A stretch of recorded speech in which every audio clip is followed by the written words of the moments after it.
wondered why Americans use a different measurement system than the entire world? While we use the imperial system, the rest of the world uses the metric system. We use the imperial system every day for almost everything, but we barely know the history of it. The metric system is used by every country except for the US. Many people ask why, but never actually delve too far into it, so I will for them. I have knowledge of both systems and actually use both of them on a weekly basis, switching sides like a double agent. Additionally, I have experience in construction and map laying, which uses the measurement systems. I am here to inform you of the history of the imperial and metric systems, the differences between both of them, and the reason why Americans use that system. The imperial system used to be the king of measurements, literally. It was founded in medieval Europe, but it was called the Winchester system instead. All the measurements were used regularly, including foot, pound, and gallon. In the 16th century, the rod was defined as a unit of measurement as well.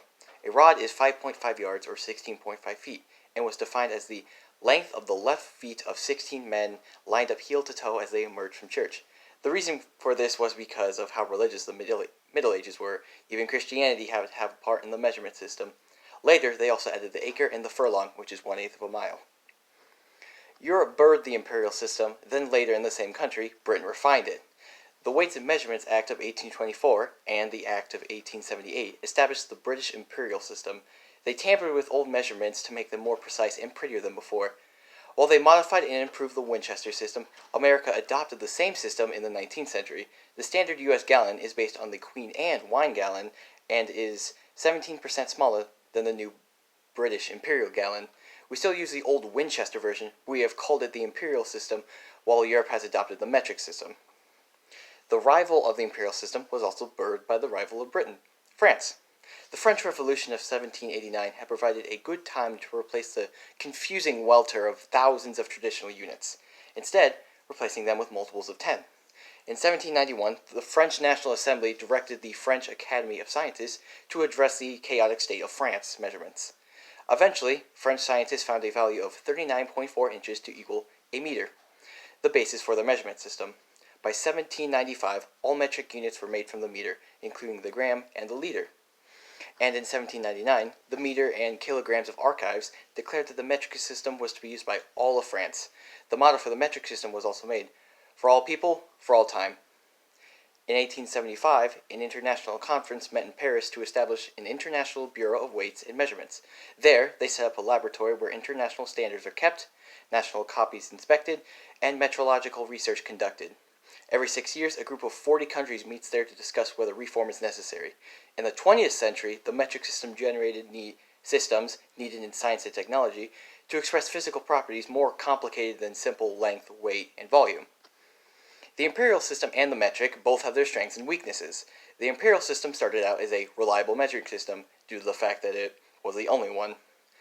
It offered people a way to measure their things so life wouldn't be so difficult for them. Through the ages, it has grown and adapted to have more units to measure with. However, with enough time and the end of the Middle Ages, the units made less and less sense. The unit for a bushel and a rod or even a foot were off because of how outdated they were. It was eventually updated, but the damage was already done, and many people were confused at the entire system. People are confused about the imperial system to this day, in fact. Meanwhile, the metric system tried to solve that problem. The base numbers for the metric system are based on units of 10, to keep things simpler. Every single type of measurement has the same amount of units with the same prefix, like kilo, micro, macro, and more. The one disadvantage of the metric system was that it was new compared to the imperial system. People were used to the old system of measurements and disregarded the new system entirely.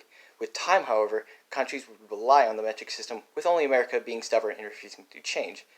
Speaking of America, the 13 colonies were discovered by the British, and as such, they used the imperial system. Even when we won the Revolutionary War, Thomas Jefferson realized that we would probably have to pay endorsement fees for France's metric system.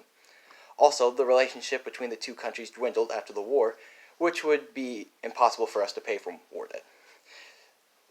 There was a thought of change in 1821 when John Adams saw that 22 states used the imperial system. They called it the U.S. customary system, and it worked well enough and required no changes. We even thought that if we were to use the metric system during Napoleon's downfall, it might falter a bit.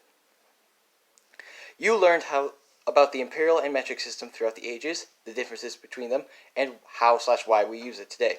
The imperial system was the first to be born and was used as the primary measurement for 300 years. Then, France decided to make a new system that wasn't as confusing with the measurements. Most countries seem to think that the metric system is better, but we still stay with the imperial system. Nowadays, it's a mystery as to why we stay there, because there is no war/paranoia with France anymore. Now you know why the metric system is used around the world and why we use a completely different one.